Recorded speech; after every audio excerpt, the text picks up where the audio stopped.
பிரதோஷம் சிவன் நஞ்சுண்டதால் வந்த நேரம் நாம் செய்த தீவினைகள் யாவும் அந்த பிறை சூடனருளாலே தீரும்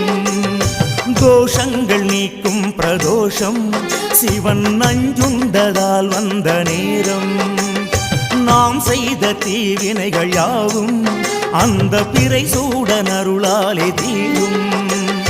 நாரணன் விடையாக நந்தியின் கொம்பிடையில் சிவனாடும் நேரம் இது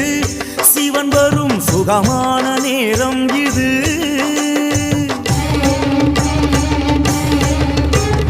கருணாகரன் சுத்த சிவமானவன் கருணை பொழிகின்ற நேரம் இது வரம் தருகின்ற நேரம் இது